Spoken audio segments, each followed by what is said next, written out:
Good evening, everyone. Sorry we're late. We had an executive session and no votes were taken in the executive session.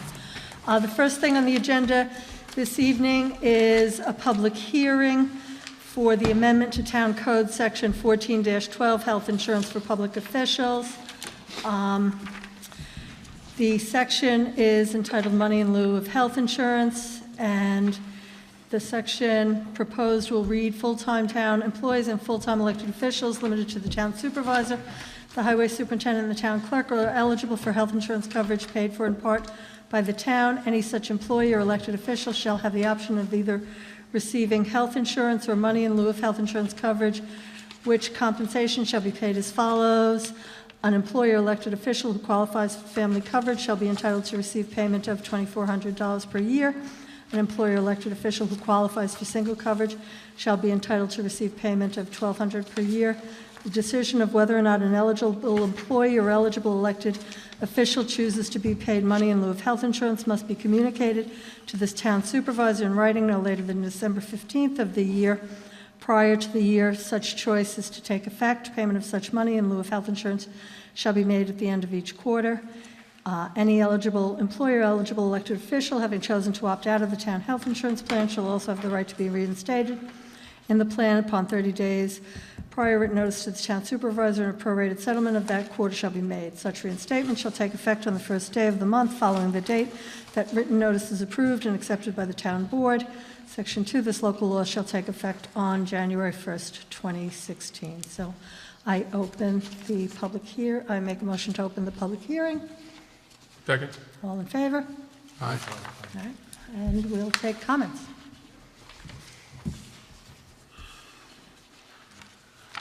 I move that we close the public hearing. There's nobody here. Speak. All right, I would, well, should we close it or adjourn it? Close the public hearing and entertain a motion to adopt the local law. Okay. So you made a motion to close? I made a motion to close the public hearing. Okay, second, all in favor? Aye. Aye. And should we make the motion At the meeting. at the meeting section? Okay. All right. It should be done at the meeting, shouldn't it? Yes. The next, the first item on the workshop agenda is the East of Hudson O&M policy. Everyone got a copy of the memo sent out by the president of the East of Hudson Corporation, as well as a schedule of payments, and I would ask Bruce Barber, our environmental and stormwater consultant, to come up to maybe shed a little more light on this, a little better than I could maybe do. Good evening, Madam Supervisor, members of the Town Board, Madam Town Clerk, Madam Town Attorney. Hope everybody is well. Before you this evening for your consideration is part of the East of Hudson Corporation's process in stormwater management. You may recall that the East of Hudson Corporation is comprised of 19 towns and villages within the New York City Department of Environmental Protection regulated watershed. And in accordance with that, each town was required to remove over the last 5-year period a certain amount in kilograms of phosphorus, phosphorus being a limiting factor in not only our bodies of water such as Lake Carmel and Palmer Lake, but also within the Croton watershed as well. And the intent is to remove phosphorus over an extended period of time, this being the first 5-year period. So the way it works out is that the goal was to remove 459.5 kilograms of phosphorus within this watershed of 19 towns and villages within this 5-year period. And the good news, it looks like we're going to be successful in complying with that requirement. However, in complying with the requirement, each town has had a certain number of stormwater, we'll call practices, that have been installed. And these can be seen in the town of Kent when you go down to the end of Cottage around Lakeshore. If you're looking over in Ryan Park, there's several facilities that have been installed over this 5-year period. When you look at the town of Kent's requirement of that 459.5 kilograms of removal, The individual requirement for the town of Kent was 33.6 kilograms of that 459.5. And at present, the town of Kent is very near reaching that 5-year goal, and we'll be reaching it. We're at 31.5 kilograms individually as a town that we've removed and been given credit for it. So the next step is that as a requirement, not only of East of Hudson, but our MS4 stormwater permit with New York State DEC, we must maintain these basins. It makes perfect sense. And in basins, I mean a collection of stormwater practices. They can be detention basins, those large kind of depressions in the ground.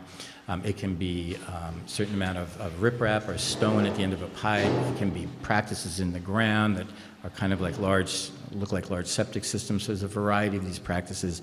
Each of it needs specific maintenance, and the practices in Kent are no exception. So what East of Hudson has done and what's been presented to you this evening is come up with an operations and maintenance policy. It's understood that all of these practices need to be maintained. And in order to maintain compliance and what we call bubble compliance, meaning that we're all in this together. All the towns and villages signed an intermunicipal agreement 5 years back or so, and in order to comply, we all must comply together. And that was the purpose of the East of Hudson Corporation formation. So we get to the operations and maintenance, and again, in order to keep bubble compliance, what the executive directors and the board of directors have done, and I'm going to refer you to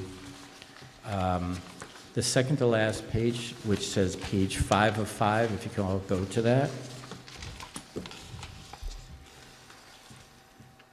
So this is a table, if everybody's there, which if you look at the town of Kent, you see our 33.6 kilograms of phosphorus reduction requirement.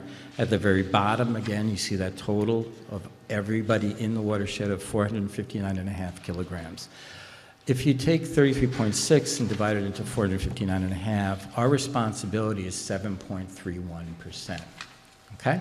So that's the first number we have to be mindful of, is we are responsible to maintain, at least as the cost perspective, is 7.31% of the stormwater structures. Now, if you go to the second table, okay, which is the very last page, you can see that there's some columns, of course, the towns, and then the 5-year phosphorus reduction requirement, and then you have 3 additional columns: estimated annual O&M total, estimated share of the annual O&M total, and the differential. So if you look down at Kent, again, that 33.6 kilograms show up, okay? And then if you skip a column and go to the one that says estimated share annual total operations and maintenance, you see the number $17,797.40. Everybody with me? Mm-hmm. Okay, what you do then is you go all the way to the bottom of that column, and if you note, there's a number to $243,390, okay? What are $17,797.40 represents is that 7%, or I should say that 7.31%, that's our share of the $243,390 total to maintain these structures in the entire watershed, comes out to $17,797.40. Everybody with me? Okay, you're doing very well. The questions will come. I'm sure, Mike, I'm sure. That's great. Now, if you go to the column to the immediate left where it says estimated annual O&M total, we have, again, I alluded to these practices that are in Kent presently, Ryan Park and down at the end of Barrett Hill and all these areas. They estimate, meaning the engineers at East of Hudson, estimate that our cost, our internal cost, will be $19,171. which is in excess, obviously, of the share, our share of the total cost, which is $17,797.40. You look at the far right column, under difference, it means that our cost to maintain our stormwater structures is $1,373.50 in excess of our share. Okay? So what happens? We're going to be going out, and again, these are only the East of Hudson stormwater structures. We have other structures that are not associated with East of Hudson, but this is germane just to East of Hudson structures. They're going to be maintained, and under the help and assistance of the Highway Department, Rich Othmer and his staff, we went out and inspected all of the East of Hudson stormwater basins this past fall. And so we have a maintenance schedule of what we're going to be needing to do. If indeed the cost to maintain our structures is in excess of our share, the $17,797.40, and it looks like it might be, we will then be able to, we'll have to keep a log of all the costs, et cetera. We will be able to submit an invoice to East of Hudson for reimbursement of those costs in excess of our share. Which means the bottom line is that although you might say, well, we're not out of pocket here and we're not to East of Hudson, we still are looking at a cost to maintain these structures and basins, which I'm sure Rich Othmer, the highway superintendent, has been discussing with you as well. So, that being said, that brings us to this O&M policy, which basically is on the third page. It starts in the center of it with a town/village/county of a resolution regarding O&M stormwater retrofit projects. This is basically a one-page resolution in which you are agreeing to this policy that I just, it's very, very summarized fashion conveyed to you. There is the actual policy attached to this, which is, I think it's 3 or 4 pages maybe, and the tables that we just went over, a cover letter from Mike Griffin, who's the president of the East of Hudson Corporation. The second page is a resolution that the Board of Directors passed that basically instated this resolution for the O&M policy. The third page is the Town of Kent's version of passing this O&M policy. These must be done by the end of the year, 12/31. So, do you have questions? You answered some of Go ahead. them. You answered mine. I did? Yes. That's and you followed fantastic. them up. Thank you. Just a quick question. Yeah. So the goal was to reduce a certain to reduce a certain amount of phosphorus, or remove. Was it remove or reduce? Ultimately, it's going to be reducing it to a level Okay. where it meets what's called water quality standards. Right now, using certain ways of measurement, Paul, they have determined that too much phosphorus is getting into these water bodies, and they've calculated out that excessive above what we consider the water quality standard, and that's what we have to get to. So we're not actually removing it in total. We're just but reducing the it down amount, to yeah. an acceptable, determined acceptable level. And how did these numbers come about? The amount of water bodies in each town? I mean, I'm seeing, Kent has to reduce 33.6 kilograms? Yes. And, Putnam County as a whole only has to reduce 30.9. Is it because of the amount of water bodies in each municipality? Kind of. It's actually a little bit more of amount of land area, or what's called watershed, that's draining into these water bodies in each particular town. If you look at the town of Kent has almost in its entirety, it's located in this particular watershed, except for 2 small corners at each end. So certain towns have more land mass within the watershed, and so that land mass is draining into these water bodies, collecting phosphorus as it goes. So each town is responsible based upon their land area. So, but Putnam County doesn't get the same treatment? Like they have, a lot more land than the town of Kent, and it's all watershed land, but they don't get the same treatment? They do, based upon the analysis that's been done and what's called watershed modeling. Everybody has their portion share based upon their land areas and based upon other variables that go into that, Paul, like types of impervious cover and land surfaces and things like that. That's all put in the mix to determine how much phosphorus is coming over your apportioned pieces of land. Okay, and Westchester's not involved? Interestingly enough, Westchester was involved initially and determined that they wanted to not be involved, so that's correct, they're not. No, but do they still have to do something like this? They do, they're their own separate own. MS4. Gotcha. Bruce, town of Kent's a town of lakes all over the place, from algae bloom to all the other problems. This covers those lakes too, in some way? I believe all of the largest bodies of waters within the town of Kent are located in the East of Hudson White watershed. Pond, Yeah, although it's a state yeah, pond? All right. yeah. There's Now, only Mike- 2 small corners that aren't in the water. Okay, I'm always looking for the money aspect here. Is the town of Kent the largest area in this east of the Hudson that encompasses the DEP water concerns and stuff? And if so, are we getting overall the right attention? So I think if I can understand your question, in terms of the amount of land that's in the watershed, Right. almost the entire town of Kent land area is within the watershed. As far as different ways that the town has been looked at to reduce pollutant loading into the water bodies, there was a lot in the past. It's no longer occurring, but there's a lot of land acquisition in the intent that undeveloped land is thought to have less phosphorus runoff ultimately than developed land. So a lot of Kent is encumbered either through fee ownership or easements where the land is no longer developable, and that has a lot of area around Boyd's and all the reservoir systems. As far as the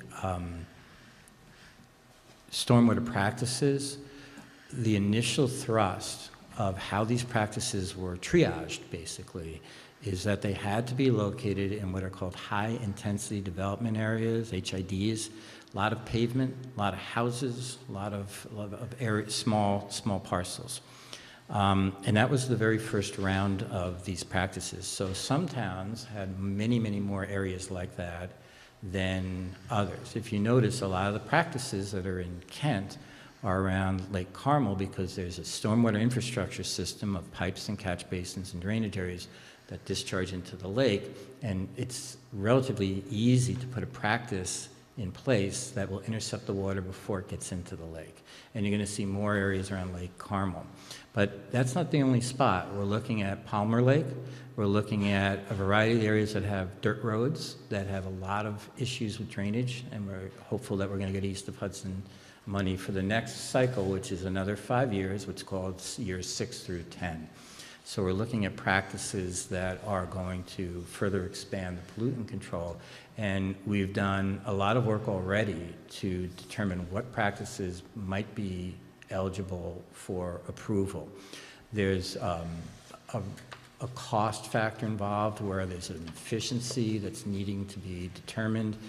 For example, if you have a practice that you think will work, but it's going to cost $250,000 to remove only 1 kilogram of phosphorus, it's not going to be approved as cost effective. So there's a variety of different decision tree components to get to a practice that's approved and ultimately installed.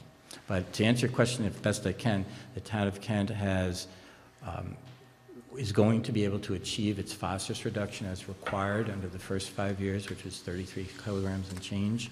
And they had a lot of land acquisition and preservation, which some folks have differences of opinions on, but the intent was to preserve that land in perpetuity as not developable.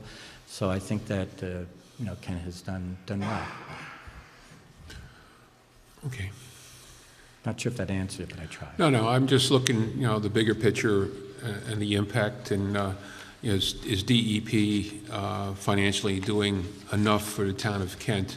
And, from our roads to our environment, we're all here for the environment and stuff, but it restricts certain areas. It increases taxes because we're restricted on commercial development.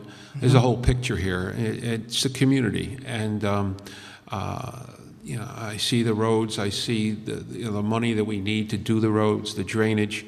I got a nice lecture from an expert I know, and he says we need to do more drainage and culverts. You can pave roads, but in a year or two, the potholes come back. They have to, it's drainage, and in that drainage, we want to be environmentally friendly for our lakes, because I'm seeing some lakes that are not looking too good in our town, and and this all comes as a full picture, and I'm sure we will continue this in the future, but always looking at the big picture too. And, yeah. We're looking for additional practices throughout the town that meets the criteria that would be on the A list to go through the process, because basically what you do is you identify a practice, you put together kind of a conceptual plan, and then you do some calculations of if this practice is installed, how much pollutant, how much phosphorus is going to be removed. And then you do a very, very quick cost estimate just to see if you're in the ballpark. So that's kind of the vetting process. Then it goes to East of Hudson. Their engineers take a look at it, they refine it, and then it goes to DEC to see if that practice ultimately be approved. Then it goes out to bid to have engineering, design, and construction. So there's an entire fixed process. I think that there's other things to think about. For example, if you look at the hybrid garage, Rich Othmer has been successful in getting the salt underneath that dome. The salt is a substantial improvement, and that is a tremendous achievement to get that dome constructed with the board's approval. So there's not any real magic bullet to reduce the impacts to the lakes and the receiving waters, but there's a multitude of things that we're working on to incrementally make them a little bit better. Are these requirements as burdensome simply because we're in the New York City watershed? I mean, I see DEP all over this form. I'm assuming that if you're outside of Buffalo, you don't have to do this kind of stuff. Is that true? Yeah, that is true, Paul. So we're doing this for the benefit of New York City, and the cover letter basically says here, New York City says, go fund it yourself. There are people who would say that the benefactors of this process is the 9 million people in the city of New York that drink Who have the a lot water. of pavement, by the way, and throw a lot of, disgusting pollution into their waterways. Yeah, but I think that the carrot and the stick component here is that DEP is in discussion with East of Hudson with respect to funding the next 459.5 kilogram. And just to give you an idea what the magnitude of that is, the cost, the collective cost to remove the 459, we're going to do a little bit more than that, was somewhere in the neighborhood of around, depending on how we do at the end, around $35 million. So those are substantial improvements to the watershed and the drainage areas by themselves. But what DEP is saying is that, we want the towns to have a stake in this as well. So one of the things you read in the cover letter, or you will read in the cover letter if you have a chance, is that DEP is saying, listen, if you're not agreeing to at least pick up the cost of maintaining these practices, we're really not interested in talking with you about funding the next round. And that's a substantial cost to each particular town. So there's a lot of good reasons as well as imperative reasons to look at this O&M policy, and if you feel appropriate to move it along. I would have never signed the first watershed agreement. I understand. Does anybody have any other questions? Does anybody else in the audience have any questions? You gotta come up. You gotta come to the mic. I'm sorry. We could bring the mic to him. I can do that, I think. No, this isn't good. We'll just repeat what you said. This way it doesn't get on there. The $17,000, is that annually? Is that for the next 5 years? For a total of almost $90,000? Am I understanding that correctly? Or is it $17,000 for the 5-year period? So the question is, this is correct me if I'm wrong, $17,000, is that an annual or is that reflective over a longer period, perhaps 5 years? And the answer is that that's an annual figure. And it's going to be adjusted because we actually don't have any real data on actual O&M yet to build on. These are taken from other projects. West of Hudson is in the Catskills. They've done a lot of maintenance up there. So we were using and working with them on their numbers, and engineering analysis has been done to come up with this kind of net figure. At the end of the day, I'm sure, are going to be needing adjustment. Some of them, these practices may not cost much money at all. They're more like handwork and laborers' work. And some of these practices require special equipment because they're confined space, and you need specially trained people and everything in between. So this year is kind of a let's get started, let's get them maintained, and they're gonna tweak the costs as they go along, and that's going to be done on an annual basis. Bruce, can you quickly tell them about my letter from the financial sweeper? Sure. Highway Superintendent Othmer is asking to talk about the letter about the sweeper. So there's been a lot of discussion at East of Hudson regarding shared equipment and services. And if you go from town to town, most of the towns don't have the equipment necessary to maintain these practices. Predominantly what's at a loss is vacuum trucks, which if you have one and you're lucky enough to have one, seemingly are always broken. And sweepers, if you're lucky enough to have one of those, are broken even more.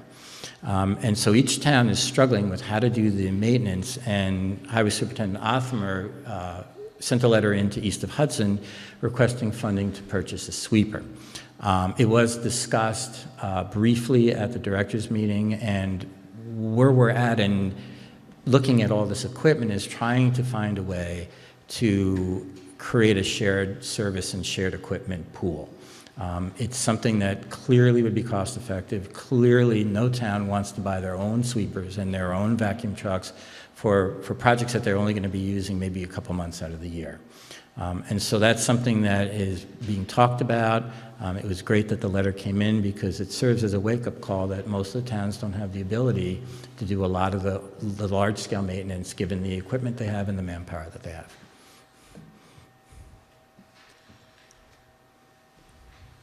Anybody else? Okay. Thank you very much, Thank you. Bruce.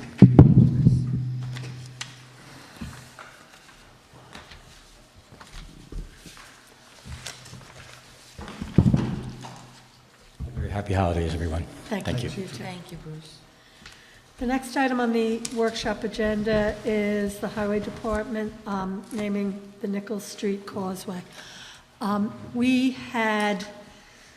There's been some press that kind of has inaccurately reported what has happened with the Nichols Street Causeway. And actually, there was an article in the Putnam Times that I have since sent an email to the editor of the Putnam Times saying that they basically reported on a media advisory than the actual event. We had a ribbon cutting at the Nichols Street Causeway because the guardrails were put in and everything was done ahead of schedule, and it was very exciting for our highway department to have completed such a massive project well under the initial $1.6 million that was projected for completing the project with a $100,000 grant. And so there was a ribbon cutting, and there was a proposal. There has been a proposal made by our highway superintendent that since this was done during the month of November, and November was, Green Light of Veterans Month, that we consider naming the Nichols Street Causeway. It actually just is Nichols Street. It's been informally known by some people as Little Phil's, that we actually give it a name. So, Rich Othmer, if you'd like to come up and talk about this. You're right, Maureen. It's known as Little Phil. It's really a nickname. It's not an official name. The real name is Nichols Street. And I spoke to Carl Rody, the head of the Veterans Vietnam vet in Putnam County. And in the conversation, he said, well, since it goes to Veterans Memorial Park, wouldn't it be good if we named it that? And I said, that'd be a great idea. And I had every intention to come before the town board for town board approval and resolution. I did not want to jump over anyone's head on this. This whole thing was misconstrued and misrepresented from the first spot. I believe in the legislative process, and I think that since it goes to the park, it would be great to honor our veterans. And I was working with the veterans before that, but it kind of just took on a life of its own. So, and what you said, the Putnam County Times, they didn't even have a reporter there. They just reported from a news release from the county's office, not from us. And I think it's called the Examiner. Is that the paper we have back there, Carl? If anyone reads the Examiner, that's actually what took place and what was intended to take place. So, thank you. Rich, Rich, come back up. I'm not done. I was not, first of all, I didn't even know we were having a ribbon cutting, and I'm on the board. I didn't know that it was being proposed to change the name of the street. Let me make it clear first, because there's a letter that went out asking for people to come here. As far as I know, the letter says there is some resistance from some town board members to change the name. I haven't heard a whisper of that some town board members don't want to change the name. Mike, I'm excluded from you guys get emails that I'm not privy to, and, No, this was an email that was sent out. Obviously, someone is in the mix and getting emails that the town board isn't getting, because A, I didn't even know about it. I didn't know about the ribbon cutting. I didn't know about the proposed change. So how could I be resistance to something? no, you're that- not resisting, There was a whole back and forth emails that you were involved in. with So- Councilman, And what I'm gonna say is, the meeting before, you brought up, and I quote, "I'm an elected official. I should have got a courtesy of a phone call." That's what you said to a board member. You're right. Well, I feel the same way. You're 100% All of this right. could have been avoided, and all the confusion that went out there to the veterans could have been avoided with a phone call. you're 100% right, and I'll take the blame for it. What happened was, the whole issue with the ribbon cutting, we could have opened the causeway 2 weeks before. I was waiting for the company to come in and put in the guide rails. The day before we were going to open the road up, the whole idea, because it was right after Veterans Day, that all came to pass. My And- phone works every day. You have no trouble calling it for other items. When you need a truck, you have no trouble reaching out to any of us for other things. I felt, especially the week before, I quote, you said, "I'm an elected official, I deserve the courtesy of a phone call." And yet you didn't feel that you could turn the street and do the same thing. I'm totally in error, and I apologize for that. You're Accept it. 100% right. I should have, but Mike, I'm bullheaded, and once I get something going, I push forward. That doesn't make an excuse. You're right. But what it came down to, Councilman Denbaum had sent me an email when the report came out from the county executive's office, which I didn't see, I didn't approve, and Maureen and I didn't approve whatsoever. That's what it came to, and Paul basically said in an email to me, apparently the highway superintendent is renaming roads on his own, and that was not the case whatsoever. I had every intention of coming before this board for approval. Serving as a legislator, I know the legislative process, that you can't, I just can't do that, but because it was Veterans Day, I just said, this is a great idea. No one on the board is disputing that. Okay. The only thing that everybody, that I understand that the board is questioning was the courtesy of a phone call, a heads up. You're right, you're 100% right. And that's the other thing, because like I I'll apologize said, for it. It was an email went out saying that there is, I quote, "some resistance from some board members about the renaming of the causeway." That's not the fact. The fact that as I know it. Okay.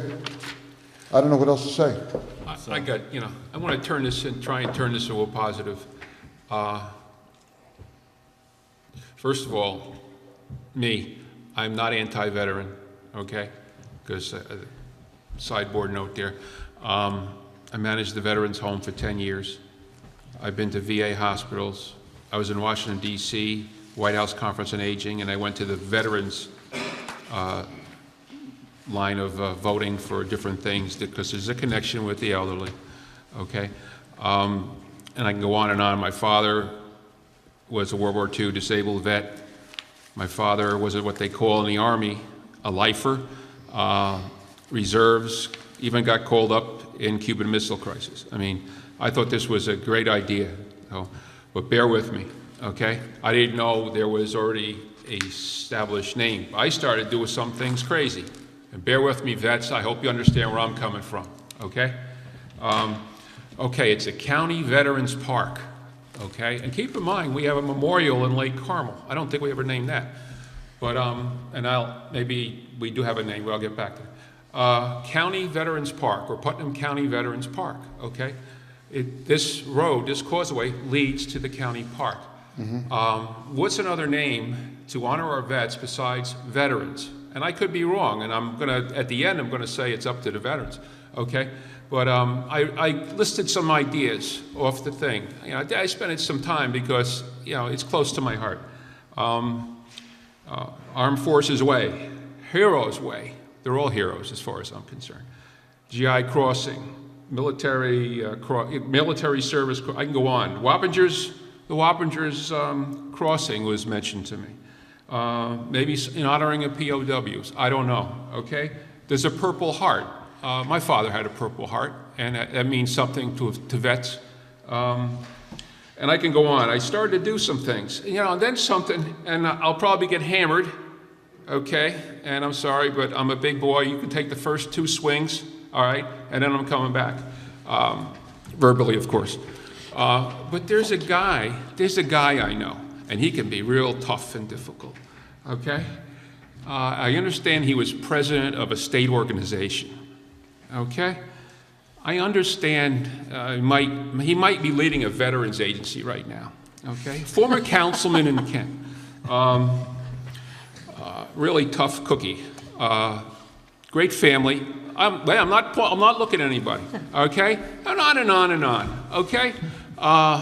What an honor, And there's a few other things. One thing, he was a baseball coach, because a lot of the vets turn to sports, towards to hobbies and things that they do. Vietnam veteran, which I think is very close to me. I came close, very close, until I was 2 years younger in my high school class. Okay, I'm thinking of this, and then I went down to a few other things, Rhodey's Way. Oh, okay. But then I got an email tonight. I got an email tonight. Stephen Driscoll, who passed away in the 9/11. I didn't know he was a veteran. Oh, yeah. I know Okay? Stephen. So this can go on, okay? And I don't know if whoever I built the whoever monument in come up with Carmel. this name. I built the concrete monument in Please bear Carmel. with me, because I get emotional now, okay? Because there's many times at veterans home, whoever's running it now, I hope they don't have to experience, where I've taken guys and I found deceased members. I mean, it really gets emotional. But whoever come up with a recommendation, I think I'd ask to step back and really look at this, and we'll vote. We're going to be I'm sure you're going to get a 5-0 vote, and that's going to be remarkable in this town of Kent, all right? Because everybody is supporting our vets, okay? But here we have the County Veterans Park. Do we want to call it Veterans Causeway? If that's what they want, fine. But come up with something. Heroes. These guys are Bill, heroes. may I intervene for a Patriotic second? something. This is entirely my fault. It was Veterans Day. I'm a veteran. I got 2 kids in the active military. My father, my great-great-grandfather was from Cold Spring, was in the Civil War. So my whole family is full of veterans. The reason why I thought that line of thinking when I spoke to Carl was because the county park is right there, and the county saved us over $100,000 in equipment rentals from the equipment we use. And if people are looking for directions to an event at the county park, the county veterans park, I thought it just made common sense that they were connected, that if you had 2 different names. So it's up to you guys. Whatever you guys want to name it, you can name it, the Gomer Pyle Memorial Causeway. I don't care. Well, no, Gomer. What was the But, movie? but I just- Something's Privy? Yeah, but no, throw it around. It was a stupid mix-up that went awry. But And I that's- just hope and you know I'll where take I'm coming responsibility from. for it. I'll Because take there was total sort of a hint that responsibility. maybe I was anti-vet and stuff, and man, then some of you guys out there in the back don't know me and where I came from, because... No, I was offended by Councilman Denbaum's email that said that apparently the highway superintendent is naming roads on his own without going to the town board. And that was not my intention. And I asked Paul, I asked him in 2 emails to please give me a phone call, and he never calls me. Yeah. I can never get in touch with the man. Well, I don't want to get into he said, she said, whatever, but... I have it on paper, I could show you. But the amount of emails, and I'm on Facebook, and there's things going on in Facebook, and I said, whoa. Well, and that's where a lot of the misunderstanding was, because I'll sign off on the responsibility. I caused this fiasco. Because I did. when Rich mentioned the name to me, I just thought it was great. And I was, also caught up in, having gone to a number of veterans events, and, I'm married to a veteran, my father was a vet, November It was was so Green Light of positive. Veteran. So It was so I positive. know, that's why I didn't understand what And happened. the problem with what happened was that something that was just an idea that, that Rich and I had discussed, all of a sudden became, this is what's happened, or this is what is happening. And that was never, it certainly was never my intent in just discussing it with Rich, that this would be a great thing to bring to the town board and to discuss. And if you notice, I didn't put it on for the meeting section because I thought we'd have a good discussion. And if people wanted to kick around other names, if people wanted to think about it a little more, and I'd put it on for the next meeting, just so that we'd come to, you know, a conclusion that we were all really satisfied with. It was spontaneous, because I had no idea when the causeway was going to open. I was at the mercy of the people that put the guide rails in. And they were out in Pennsylvania doing a road out there, and I had to wait for them to come. And every day, every week at recycling, every day at ShopRite, people go, "When's the causeway open? When's the causeway open? When's the?" And I was like, "It's going to open tomorrow. We're going to." And so, well, and so we should have a ribbon cutting, and you know, that's when we said, "Well, it's right after Veterans Day. Let's have a green ribbon." So I'm responsible for this. It was spontaneous. Now, here's what we got to do. Where do we go from here? Do we have Bill and Carl? Do you guys want to? No, there's some veterans that are former teachers. You know, Yeah, but I mean, do come you want up to with work on something different names? Exclusive, something nice. You know, maybe whatever they're recommending is nice. Yeah, I but think it's not. everything's nice. That's all I'm But saying. Bill, do you want to take the lead and work with the vets and come up with a name that, you know? I would like the supervisor. Okay. You know, I would like the supervisor. I just want to say, I just went through my emails. I never said that you were naming the causeway, and I go back through my emails, and my exact email, the first time I saw it, I saw a press release from the county on county letterhead saying, "Everybody come down to the Veterans Memorial Causeway, the official dedication of the Veterans Memorial Causeway." That's what I got in my inbox. I was not invited. But Maureen and I Let me didn't write finish. I that. was not I know, and I wasn't accusing. Paul. Wait, Richie, what's going on here? no, I'm at home. Wait a second. I don't have to call you. Listen. Sure you do. No, I don't, let's- because this let's was the just- email I sent to all the town board members and our council, because I didn't know about it, and I said, saw a press release about opening of Littlefield Causeway. Apparently, a town road has been renamed without the town board. The county executive was one of the first people to drive across, ? Can anyone shed light on what's going on? I was not, I'm at work, doing work, and all of a sudden an email pops out, and that's how I respond and communicate to the town board members. That's just how it is. And then, when the conversation kept going on, I said, what really pissed me off, and this is a quote, what really pissed me off was that Richie Othmer and Bill Eustace were not given any real credit for this. That was my next email. And I thank you I don't for like that. And that's what I saw, a county press release having the county executive drive across the causeway. You weren't mentioned in the press release. But I Bill told you that Eustace doesn't- I don't care if my name's know, ever mentioned. I understand, but it's my concern to care when it seems like a town road is being named by the county without us. Nobody on the board, aside from the supervisor, was invited to this thing or acknowledged this, and all of a sudden we're getting this stuff, and the directions to get to the ribbon cutting send you to the Veterans Memorial Causeway, which hasn't even been named yet. And I thought it wasn't giving enough credit to you, who I said I appreciate, thought and I thank you for that. Richie Othmer managed the project from start to finish, and Bill Eustace, who I called the Paul Revere, calling attention to this issue nonstop, did a great job, and I thought that their names should have been referenced before Marion Odell and Fred Pena, and that we should have been alerted. That was my only concern, not anything against the veterans. The fact that there was a And press I release did ask coming Bill, from the town. and Bill told me that he didn't want to come down. He said that Maureen and I wrote the grant. No, I know, got the but grant. it Bill wasn't, said it he'd wasn't want about to- Didn't want you. credit. And you know, I the didn't know about interesting, the exact time and stuff. the interesting thing That day. was, until your email, I didn't even know that there had been an advisory. I had to call the county I had no executive's clue. office. And I wasn't blaming you, I was- And Okay. find out. We All right, got it. let's move forward. Okay. Yeah, I just want to warn you. No you know. resistance on veterans. No, I got to warn everybody here. This, you know, some of us were little instigators, start something, and I got some looks. But man, I watched everybody, the highway guys.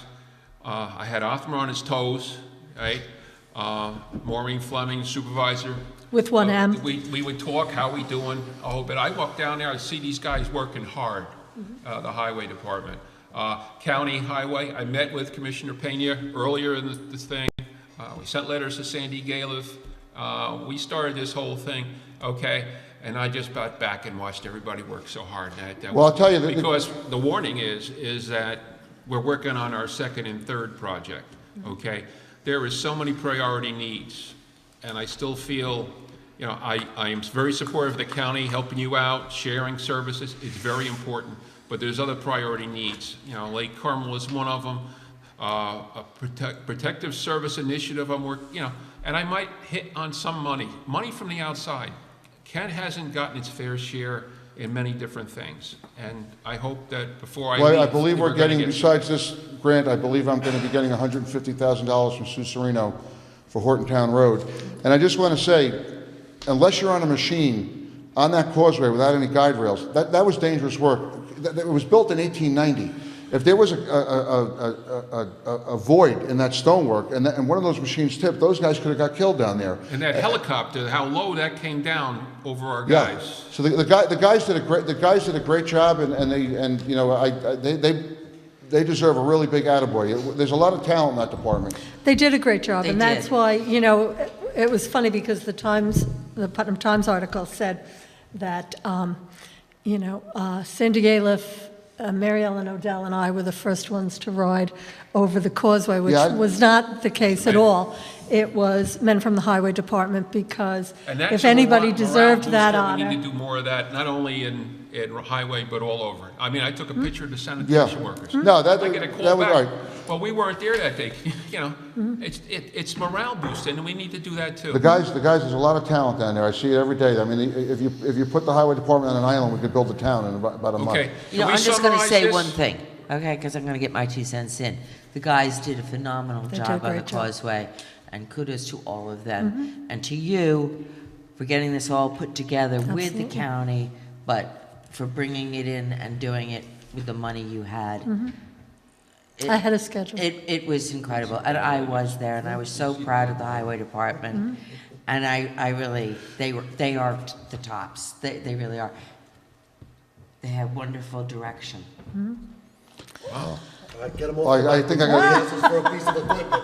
I got to take my foot out of my mouth when I leave. So, you, Maureen, and maybe possibly Carl can get together, but you know how I feel, okay, guys? Well, do we, I mean, we can take comment from the public on this? Yeah. You want to come up? Come on up, Carl. I think I've said Just enough don't tonight. breathe too much on the microphone. Oh, he's not feeling well? He's got a Don't breathe cold, on I us. don't want. First, the letter with the word resistance, that was my letter. That's what I was told, that there was resistance. I'm not gonna say who told me that. I stand by that letter 100% by what I was told that day. The way I rally the troops, little that they are, or to write the letters, is by, if I said some of the guys weren't happy with it, nobody was gonna email anybody. So that's why I use the letter resistance. If you don't like it, too bad, that's the letter that I wrote. I stand by the letter 100% with the information that I had at that time. Being so close to Thanksgiving, I did not have time to make phone calls and call around.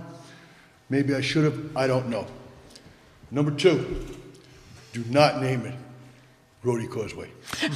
Yeah, I don't think we're Under any good. circumstances, do not name it that. There We was may only have one three. vote up here. We may have 3 votes. I'm sure we could cobble together 3.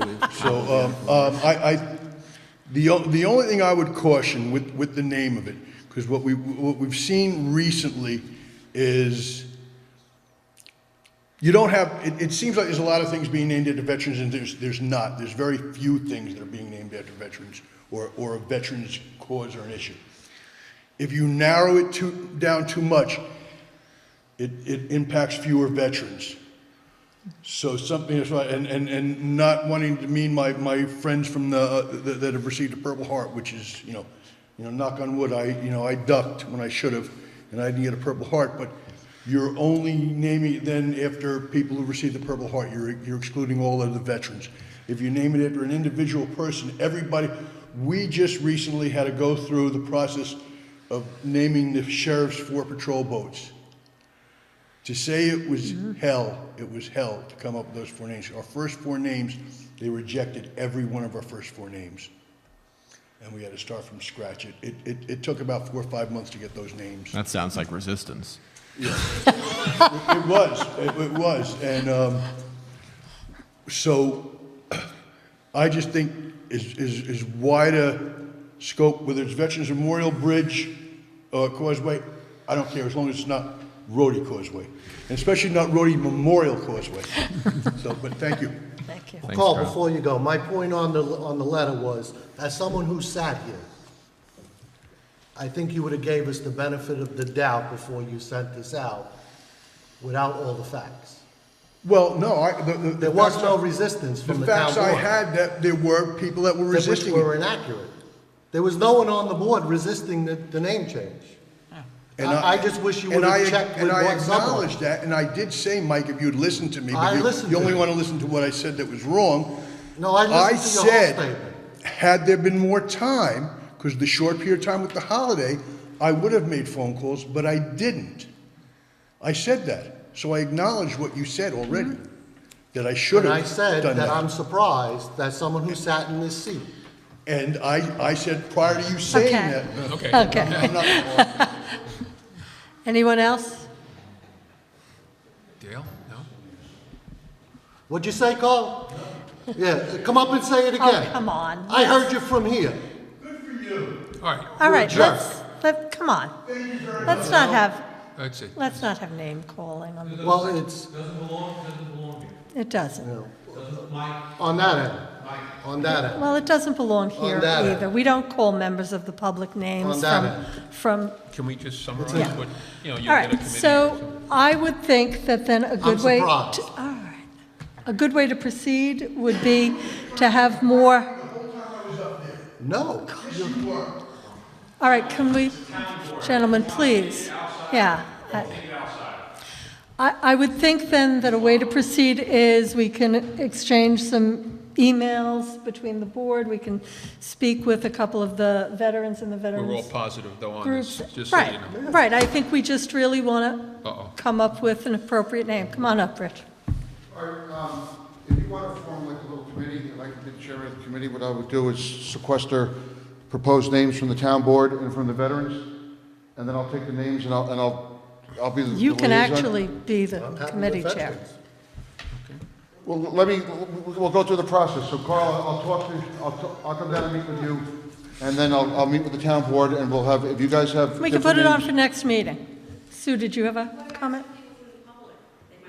Absolutely. There you go. And you know, I have gotten some emails from veterans in support of, you know, the Veterans Memorial, and some that actually were a little more general and just said that they appreciated that the town board was considering honoring veterans. So not maybe necessarily, you know, committed to that one name, but just that it would be named for, you know, for veterans in general. I think Carl's point was very, very good about you don't isolate a certain group. So do you guys feel Veterans Memorial Causeway is appropriate? I'm okay with that. I'm fine with it. So why don't I do a news release, and then we'll say, we'll bring it in discussion one more meeting, and then if any members of the residents want to. Well, what I'll say is that at the meeting, we're proposing to name it Veterans Memorial Causeway, and then at the next meeting, we'll go into discussion again. And anyone that has, I'd actually like to get this done. Next meeting. someone take charge here. Go relax, Rich. You're overthinking it, Rich. Yeah, if members of the public want to contact, you know, my office, they can email me at mfleming@townofkentny.gov, and I will circulate all the emails that I get regarding this topic to members of the board and to Highway Superintendent Othmer, and we can hopefully next week come up with a name. Not next week, next meeting, 2 weeks. All right, we're good on that? Yep. Okay, workers' compensation insurance.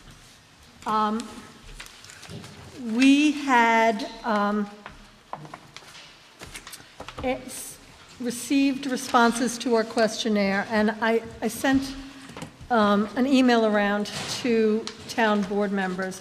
It was proposed that how we may want to deal with this is to solicit quotes from the brokers that submitted responses to our questionnaire, provide them with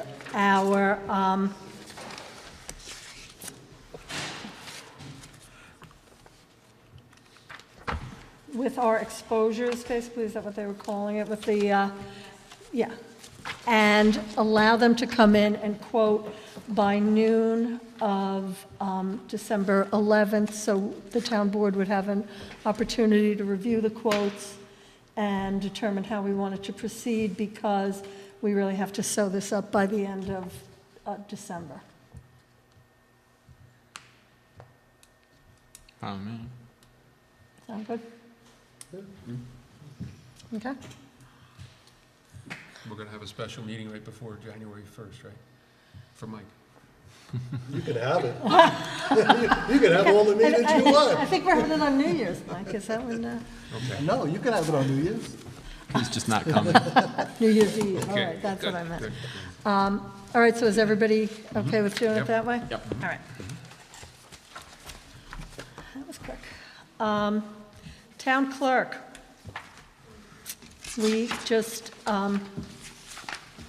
we recently accepted a resignation of a records management clerk and hired someone to replace that clerk, and now we are faced with having to accept her resignation.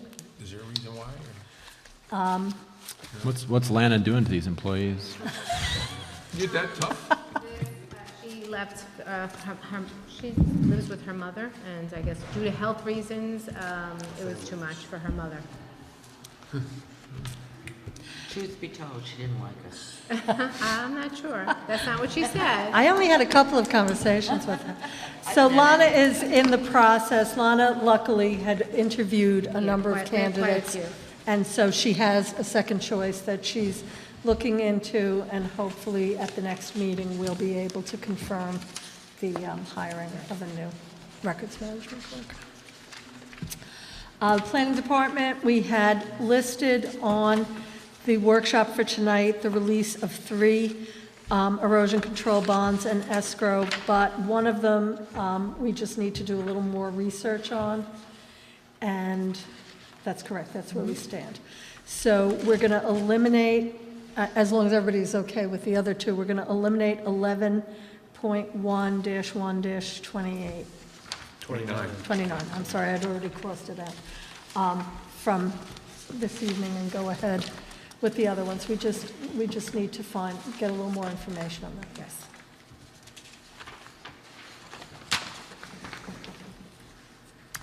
Fire inspector.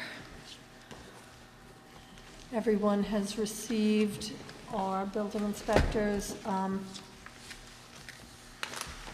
email today.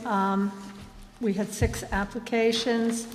3 of the 6 were residents, and of the 3, only Necessary has a current certification as a New York State building, for New York State building and fire codes, which would be very beneficial to the town because, how many hours is the course? 120, Bill?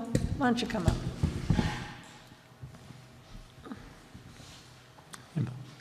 Good evening, board members. Certification for CCI, code enforcement officer, fire inspectors, it's about 86 hours. Building inspectors, at least 120. The previous fire inspector we had, Sean Madsen, completed the entire course, which was 120 hours. It's beneficial for us to have that extra person go through the extra training. We can use them as a reserve for when I'm on vacation and as a backup. So it's at least 120 hours training, the minimum, and then it's 24 hours annually that you have to maintain to keep your certification. All right. Background checks, okay? Yeah, that's fine. Yeah. Okay. All right, thank you, Bill. Generator service contract. At the last meeting, we voted to go with the A service, and when I spoke to the people over at GenServe, they said, well, but A and B service are part of the same thing. And what it is that they do basically a totally comprehensive service is their A service, and they do that once a year. And then they do the B service, which is really kind of a backup service 6 months after, just to make sure that, that the equipment is in fine running order. So it's presented as A and B, but it wasn't really an option.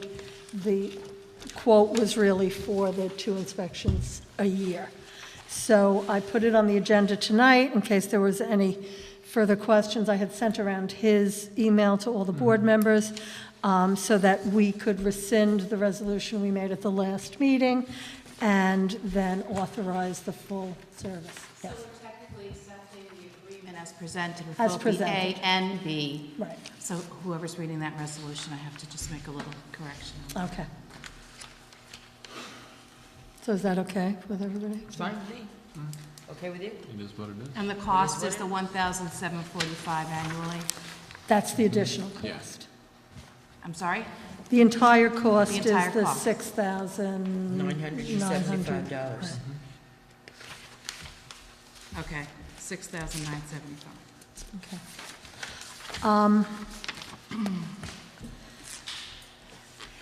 And I didn't put it on the agenda, but I just thought that I could mention it, even though I didn't put it on the agenda. This year's Winterfest was a really huge success, and people really loved it and had a wonderful time, and it really was at no cost to the town other than, having some employees maybe work on on the rink, but it was during regular time, and we weren't, it wasn't a special assignment.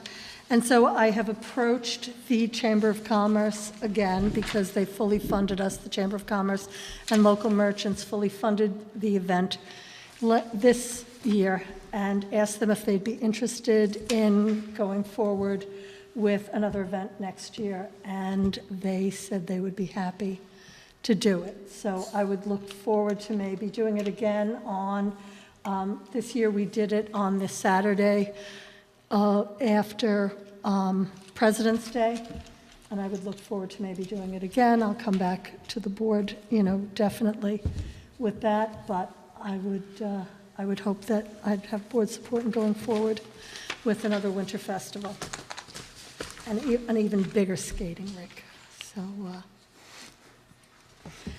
and maybe a skating rink that we could keep up for longer than just the winter festival. Put it up in advance and make it available to members of the public to come and enjoy the beautiful grounds of Town Hall and the library. I have some announcements that I'd like to make. The Lake Carmel Park District is having its holiday tree lighting ceremony Sunday, December 6th at 4:30 on Champlain Drive off Route 311 in Lake Carmel. Santa is scheduled to arrive around 5 p.m. with a small treat for the children, and refreshments will be served. The Lake Carmel Park District Community Center Annual Children's Holiday Party is December 11th at 2015 at 7 o'clock from 7 to 8:30 at the Lake Carmel Community Center, 10 Huguenot Road, $1 entrance fee per child. And if you need more information, you can call 306-5602 or email the LCPD clerk at townofkentny.gov. And Santa is expected to arrive there at 8. Santa is going to be very busy. The Lake Carmel Park District is having a holiday house decorating contest. To enter, email your name, your house address, phone number to lcpdclerk@townofkentny.gov, or you can fill out this form that's available, I imagine, online and certainly in Town Hall. And there is also the Office of Senior Resources, and why can't I find that one now? The Office of Senior Resources is having a holiday luncheon for senior citizens on December 9th from 10 to 2 at the Putnam County Golf Course. Contact the Office of Senior Resources to get your seat for that event. Anybody else have anything they want to talk about? I just have a quick question on the erosion control bond, Okay. the one that we're not doing. Yes. I see we have a resolution here telling us to release it. Is there something that happened did they rescind this resolution? Or why aren't we releasing it? The resolution What 12. did we not find? We didn't have the, We didn't have a resolution accepting. yeah, we didn't, we're payment looking of a for the check. resolution to accepting the bond. The accountant didn't have the And- check. Oh, okay, it's, Right, we just so want we to have make a sure we, resolution to release the bond, but we want to make sure we had the resolution accepting. the that we actually have the money. That's right, Okay, yeah. Yeah, we didn't want to jump ahead on that one. fine by me. I saw a resolution saying release it, I'm wondering why aren't we releasing it? Because we Okay. don't know if we have it. All right, open the floor to public comment, if anyone has anything. All right, then, there being nothing said, let's start with pledge of allegiance. I pledge Pledge allegiance to the flag of the United States of America and to the republic for which it stands, one nation, under God, indivisible, with liberty and justice for all.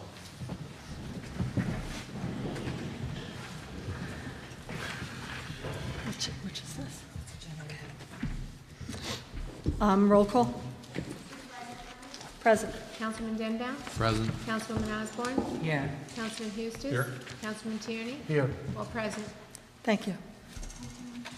Which ones do we do? A and B, okay.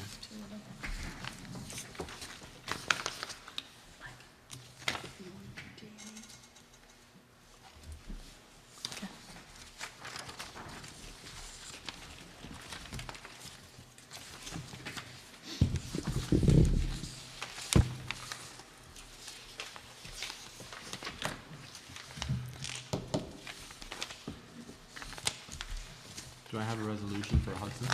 Oh, it was in the packet. It's Here, I'll in give it to you. Hudson's actual Yeah, resolution? I have it Okay. separated here. Read I'll that? just, All right. I'll just give I it. have it then. It's that one-page resolution, right? Yeah, Okay. says town, village, county on top. Yep. Yeah. All right, I'll make a motion to accept the resolution regarding O&M operation maintenance of stormwater retrofit projects, whereas the town of Kent is a member of the East of Hudson Watershed Corporation, a non-for-profit local development corporation formed to assist the members and municipalities in complying with the stormwater retrofit requirements of the municipal separate stormwater system permit, and whereof East of Hudson has installed and will continue to install stormwater retrofit projects or has been reimbursed or has reimbursed member municipalities for installing these projects in compliance with the first 5-year regional stormwater retrofit plan and intends to do so for the second 5-year plan to extend funding to the extent funding is provided by New York City Department of Environmental Protection, and whereas the MS4 permit requires member municipalities to maintain each SRP for its useful life to ensure that it continues to operate as it was designed, and whereas the Board of Directors of East of Hudson has adopted an O&M policy providing for the equitable sharing of the costs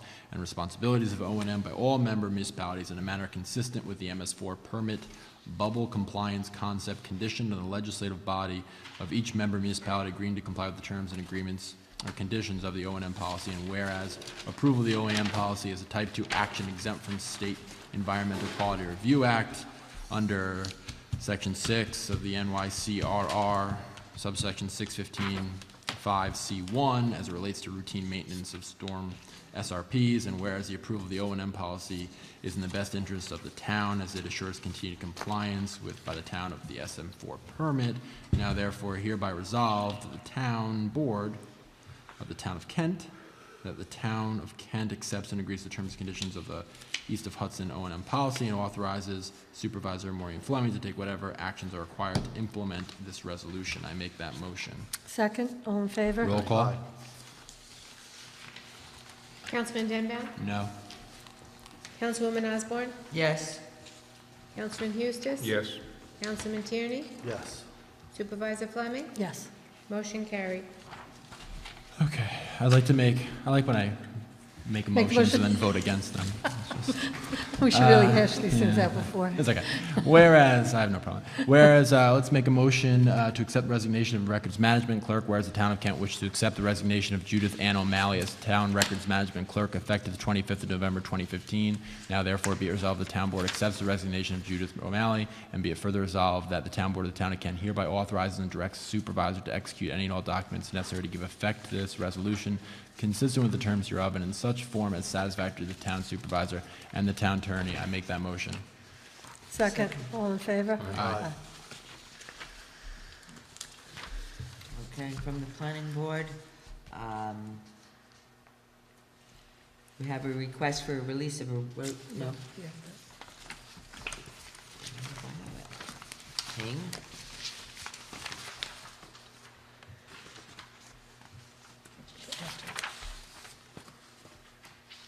This isn't Yeah, it. that's it. Which is the one that you didn't want to do? 11-1. 11-1 we're not doing? Yeah. Okay. I have a resolution authorizing the release of erosion control bond from the Chanyang Monastery, the Buddhist Association of the United States. Tax map number 19-1 dash, I have an E replaced, -40.1. Town of Kent, Putnam County. Whereas Deborah Adamson, on behalf of the Chang Yen Monastery, the Buddhist Association of the United States, the owner owns the parcel of land at 2020 Route 301, Kent, New York, 10512, identified as tax map number 19.1-1-40.1, the lot, and whereas the owner posted a bond for erosion control to the town of Kent in the amount of $16,844, and whereas the owner has submitted a request that the erosion control bond be released, and whereas the planning board at their meeting held on November 12, 2015, approved resolution number 10 of the year 2015, recommending that the release of the erosion control bond, and whereas the town board of the town of Kent wishes to follow the recommendation of the planning board, now therefore it be resolved that the town board of the town of Kent hereby authorizes the release of the erosion control bond on the in the amount of $16,844, and be it further resolved that the town board of the town of Kent hereby authorizes and directs the supervisor to execute any and all documents necessary to give effect to this resolution, consistent with the terms hereof, and in such form as satisfactory to the town supervisor and the town attorney. On a roll call vote? Second, all in favor? Aye.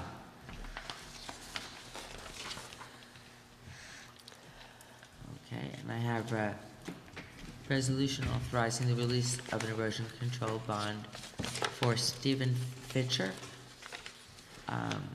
Whereas Stephen Fitcher, the owner, owns a parcel of land at Beach Court, Kent, New York, 10512, identified as tax map number 21.13-1-25, the lot, and whereas the owner posted a bond for erosion control to the town of Kent in the amount of $7,725, and whereas the owner has submitted a request that the erosion control bond be released, and whereas the planning board at their meeting held in November 12, 2015, approved resolution number 11 of the year 2015, recommending the release of the erosion control bond, and whereas the town board of the town of Kent wishes to follow the recommendation of the planning board, now therefore it be resolved that the town board of the town of Kent hereby authorizes the release of the erosion control bond in the amount of $7,725, and be it further resolved that the town board of the town of Kent hereby authorizes and directs the supervisor to execute any and all documents necessary to give effect to this resolution, consistent with terms hereof, and in such form as is satisfactory to the town supervisor and the town attorney. Make that motion. Second, all in favor? Aye. A resolution to hire a fire inspector. Whereas the town of Kent wishes to hire a fire inspector, and whereas the town posted for applications for the position of fire inspector and received 3 applications from residents of the town of Kent. And whereas of the 3 applications, Nick Searcy, I hope I said it right, if not I apologize, is the only applicant with the current certification for the New York State Building and Fire Codes.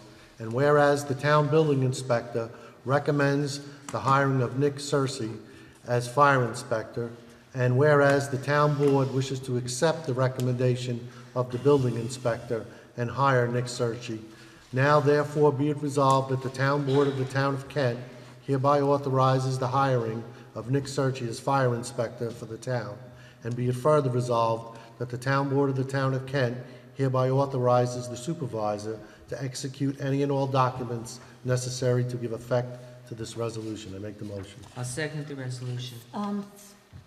Can we just add to this that it would be at the rate of our current fire inspector, $21.43 an hour? I amend it as requested by Maureen, my resolution. Thank you. All in favor? Aye. You have the updated generator one, the updated resolution? Oh, yeah. I do. A resolution authorizing a contract with GenServe Incorporated. Whereas the town of Kent desires to enter into a service maintenance agreement to maintenance the generators at Town Hall, to maintain the generators at Town Hall, the Police Department, Kent Highway Department, and Water District Number 1. Whereas GenServe has provided such services in 2 different plans, the A service and the B service. Whereas by resolution number 355, adopted November 17, 2015, the town board authorized the town supervisor to enter into a maintenance agreement with GenServe for a 3-year annual cost of $5,230 per year based upon the A service. And whereas the town board wishes to rescind resolution number 355, authorizing the town board to enter into a service maintenance agreement based upon the A service. And whereas the town believes it is in the best interest of the town and to accept the GenServe proposal at a yearly cost of $6,975, which includes both the A and the B service, now therefore be it resolved that the resolution number 355 is hereby rescinded, and be it further resolved that the town board of the town of Kent hereby accepts the proposal of GenServe Incorporated at an annual cost of $6,975. Be it further resolved that the town supervisor is hereby authorized and directed to execute any and all agreements and other documents necessary to give effect to this resolution, consistent with the terms hereof, all in form satisfactory to the town supervisor and the town attorney. I make that resolution. Second. All in favor? Aye. I make a motion to add 3 items to the agenda. The voting on the Teamsters Local 456 IBT and Town of Kent contract, the Kent PBA and Town of Kent contract, and the Kent dispatchers and Town of Kent contract. Would you also like to add a resolution to adopt the local law that you considered at the public hearing Oh, tonight? yes, I would like to add that as well. Second. All in favor? Aye.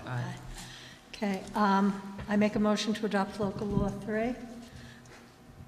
Second. All in favor? Roll call? Councilman Danbaum? Yes. Councilwoman Osborne? Yes. Councilman Eustace? Yes. Councilman Tierney? No. Supervisor Fleming? Yes, Motion carried. thank you. I make a motion to approve the proposed contract between the Town of Kent and Local 456 of the International Brotherhood of Teamsters as presented to the town board, the salient points of that. I don't have to go through the whole thing, right? Effective dates? Yeah, I'm going to do the effective dates. The contract is effective from January 1st, 2015 through December 31st, 2018, with a number of provisions being agreed, changes in a number of provisions being agreed to, such as changes in Article 3, Article 4, Article 8, with hourly pay increases for the year 2015 at 2%, 2016 at 2%, 2017 at 2%, and 2018 at 2.25%, and a healthcare reopener and the ability of the town to offer alternative health care. Second. All in favor? Roll call. Roll call. Oh,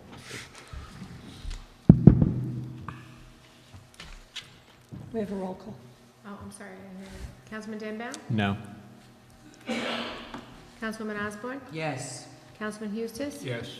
Councilman Tierney? yes. Supervisor Fleming? Yes. Motion carried. I make a motion to accept the agreement between the Town of Kent and the Kent PBA. This contract being effective January 1st, 2015 through December 31st, 2018, with changes to Article 4, Article 6, Article 12, Article 19, Article 22, and Article 25 is discussed. Salary increases as follows: 2015, 1.75%, 2016, 1.75%, 2017, 2%, 2018, 2.25%. I make that motion. Second. All in favor? Aye. Aye. Aye. Same Do we abstain. need- Roll call, roll Yeah, call. let's do a roll call. Roll call, this way you could abstain. Councilman Danbaum? Yes. Councilwoman Osborne? Yes. Councilman Eustace? I'll abstain. Councilman Tierney? Yes. Supervisor Fleming? Yes. Motion carried. I make a motion to accept the contract between the Town of Kent Police Dispatchers and the Town of Kent, with the salient points being discussed, that the contract runs from January 1st, 2015 through December 31st, 2018. And the wage increases under that contract are 1.75 for 2015, 1.75 for 2016, 2% for 2017, and 2% for 2018. Second. All in favor? Aye. Aye. That's it. I ask the town board for December 1st to approve the following town vouchers that are over the procurement threshold. Joseph Charbonnel Esquire, he's the prosecutor, for October 2015, $2,709. City carting, Lake Carmel garbage, $4,745.27, and also $5,337.79. Timothy J. Curtis, PC, $3,213. That's for July through September traffic, K. Irwin. $6,592.50, April to August traffic, L. Roberts. And the October general legal, $2,591.25. Danbury Auto Spring, sanitation truck number 17, $3,310.63. Hogan and Rossi, legal services for December, $5,416.63. Home Depot, that's for leaf bags, I believe, for Lake Carmel, $2,743.20. Ingersoll Auto, for auto parts, $2,460.47. Also, $3,258.24. Inside Engineering, $4,526.80. That's for the salt shed. KVS, $2,736.08, that's a quarterly installment. Morton Salt, $14,964.90. The New York State Department of Civil Service, that's the health insurance for November, $175,347.19. The State Controller for $35,134, that's Justice Court fines and fees. And the Town of Kent Municipal Repairs, $14,633.83, that's the chargebacks for Highway Department. I ask you to approve these vouchers. Second, all in favor? Aye. All right, well, if anyone else wants to make public comment? There being none, I make a motion to adjourn. Second. All in favor? Aye. Thank you very much for coming.